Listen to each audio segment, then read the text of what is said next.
যা গরম পড়েছে দুদিন পর পর বিছানার চাদর না পাল্টালেই নয়। আর যেহেতু বাড়িতে ছোট বাচ্চা আছে তাই আমি চেষ্টা করি বিছানার চাদরটাকে একটু পাল্টেই নিতে। তো হ্যালো এভরিওয়ান, কেমন আছো তোমরা সবাই? আজকে আমার 30 ডেজ ওয়েট লস জার্নির ডে 7। তো বাইরে একটু ছাদে হাঁটাহাঁটি করছিলাম, দেখছিলাম বেশ ঠান্ডা হাওয়া দিচ্ছিল। ঠান্ডা হাওয়া কিন্তু বাইরেই, কিন্তু বাড়ির ভেতরে ভীষণই গরম। তো সকালবেলা উঠেই আমি যেটা করি, পুজো দিয়ে নিয়েছিলাম। আর আজকে ছিল সোমবার, তো পুজো টুজো দিয়ে এখানে খেয়েছিলাম আমলকি। তো আমলকি খাওয়ার পরে গরম জল আর ড্রাই ফ্রুটস খেয়েছি। আর এর সাথে আজকে আমি সকালে খেয়েছিলাম টক দই আর ওটস। আর আমি একটা ভিডিওতে দেখেছিলাম যে টক দইয়ের সঙ্গে নাকি চিয়া সিডস খাওয়া ভালো, তাই ভাবলাম আজকে একটু চিয়া সিডসই খাই। আর তার সাথে আপেল কলা তো ছিলই। যেহেতু আজকে সোমবার ছিল আমার ভেজ, তাই এখানে হচ্ছিল আমার ডালিয়ার খিচুড়ি। আর রিভান এখানে বেশ বসে বসে খেলা করছে, আর ও কিন্তু এখন বেশ ভালোভাবেই বুঝতে পারে। এরপর খেয়ে নিয়েছিলাম একটুখানি ছাতুর শরবত।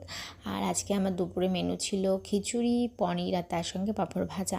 আর এরপর খেয়েছিলাম একটা ডাব। তো আজকের ভিডিওটা এতটুকুই, কেমন লাগলো অবশ্যই জানিও। দেখা হচ্ছে নেক্সট কোনো ভিডিওতে। টাটা।